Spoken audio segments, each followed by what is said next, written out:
자, 이런 경우 한번 생각해 볼까요? 공무원이 어떤 범죄로 유죄 판결을 받았는데 선고유예라는 게 나왔습니다. 그럼 이분 바로 다음 날부터 출근을 못하게 되는 걸까요? 이게 생각보다 법이 좀 복잡하거든요. 오늘 제가 그 원칙과 예외 아주 확실하게 짚어드리겠습니다. 네, 그래서 오늘 우리가 살펴볼 내용인데요. 먼저 당연퇴직이 뭔지부터 알아야겠죠? 그리고 오늘의 핵심, 선고유예의 원칙과 예외를 볼 거고요. 이 법이 왜 이렇게 바뀌었는지 그 뒷이야기도 좀 해드릴게요. 마지막으로 많이들 헷갈려 하시는 질문들, 그리고 핵심 요약까지 쭉 가보겠습니다. 그럼 바로 시작해 볼까요? 자, 첫 번째 순서입니다. 당연퇴직이란 뭘까요? 이 문제를 제대로 이해하려면요, 정말 중요한 두 가지 법률 용어부터 확실하게 알고 가야 합니다. 자, 이 질문. 공무원이 유죄 판결을 받으면 무조건 자동으로 잘리는 걸까요? 아마 많은 분들이 제일 궁금해하시는 부분일 텐데요. 정답부터 말씀드리면 그럴 수도 있고 아닐 수도 있다입니다. 좀 애매하죠? 그 이유가 바로 이 당연퇴직이라는 개념 때문인데요. 이게 뭐냐면요, 국가공무원법에 딱 정해진 사유가 발생하면 소속 기관장이 당신 해고야 이렇게 통보하고 말고 할 필요도 없이 그냥 법에 의해서 자동으로 공무원 신분이 없어져 버리는 거예요. 말 그대로 당연히 퇴직되는 거죠.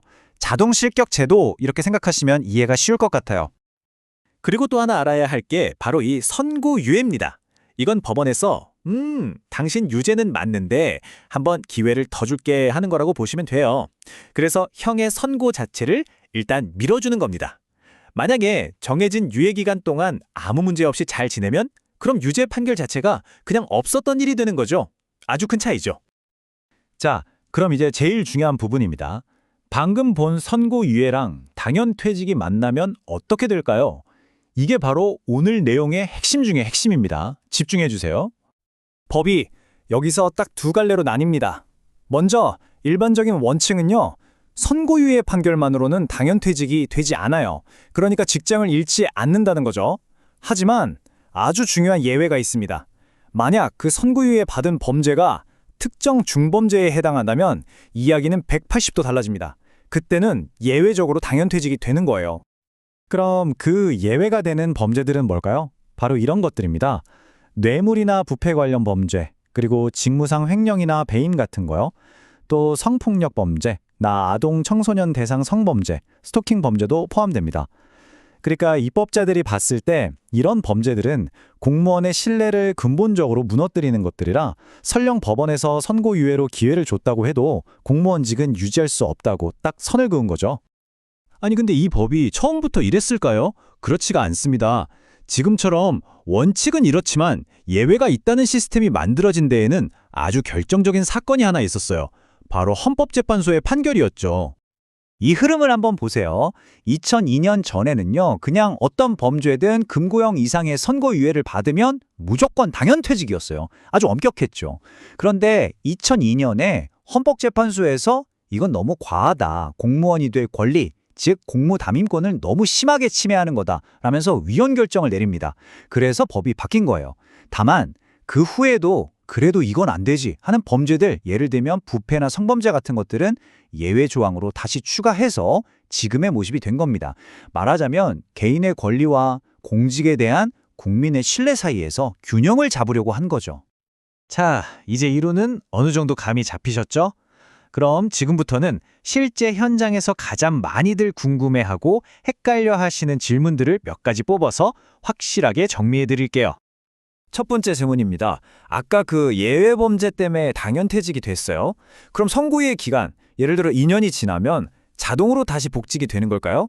이게 그냥 잠깐 정지되는 건지 아니면 영원히 끝나는 건지 궁금하잖아요.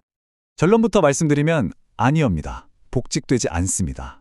당연퇴직이라는 건 말 그대로 법적으로 공무원 신분이 완전히 최종적으로 끝났다는 뜻이에요. 선고유예 기간이 끝난다고 해서 사라졌던 지위가 저절로 살아나지는 않는다는 거 꼭 기억하셔야 합니다. 자, 다음 질문. 이거 진짜 많이들 헷갈려 하시는데 선고유예랑 집행유예랑 뭐가 다른 건가요?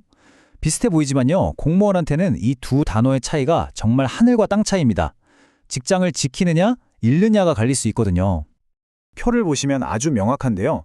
집행유예는 일단 형은 선고된 거예요. 예를 들어 징역 1년에 집행유예 2년 이렇게요. 형이 선고됐기 때문에 금고형 이상이면 일반적으로 당연퇴직 사유가 됩니다. 반면에 선고유예는 뭐죠? 형의 선고 자체를 미뤄준 거라고 했죠. 그래서 아까 말씀드린 그 심각한 예외 범죄 리스트에만 안 들어가면 원칙적으로는 퇴직 사유가 아닌 겁니다. 엄청난 차이죠? 네, 다음 질문입니다. 혹시 이 규정이 국가 공무원이냐 지방 공무원이냐에 따라서 좀 다르게 적용되지는 않나요? 답은 간단합니다. 똑같습니다. 국가 공무원이든 지방 공무원이든 완전히 동일한 기준이 적용됩니다. 이 문제에 있어서는 소속에 따른 차별이 전혀 없다고 보시면 됩니다. 자, 이제 거의 다 왔습니다. 지금까지 설명드린 모든 내용을 딱 3단계 체크리스트로 깔끔하게 정리해 드릴게요. 이것만 기억하셔도 오늘 내용은 다 가져가시는 겁니다. 자, 이렇게 3단계로 확인해 보세요. 첫째, 판결이 금고형 이상이 나올 수 있는 범죄로 선고유예를 받았나, 이걸 먼저 확인하시고요. 둘째, 그 범죄가 아까 봤던 그 예외 목록, 그러니까 뇌물이나 성범죄 같은 리스트에 포함되는가, 이걸 확인하는 겁니다. 그래서 이 두 가지 질문에 대한 답이 모두 네, 맞습니다 일 경우에만 당연퇴직이 되는 겁니다. 둘 중 하나라도 아니오라면 원칙대로 직위를 잃지 않는 거고요. 간단하죠? 결국 법은 개인의 권리를 보장하면서도 뇌물이나 성범죄처럼 공직의 신뢰를 해치는 행위에 대해서는 아주 엄격한 잣대를 적용하고 있는 셈입니다. 이게 우리에게 이런 질문을 던지는 것 같아요. 과연 지금의 이 예외 범죄 목록이 공직사회에 대한 우리 국민들의 신뢰를 지키기에 충분히 엄격한 걸까? 어쩌면 이 목록이 더 넓어져야 한다고 생각하는 분도 계실 거고 지금이 적당하다고 생각하는 분도 계시겠죠? 여러분은 어떻게 생각하시나요? 오늘 제가 준비한 내용은 여기까지입니다. 들어주셔서 감사합니다.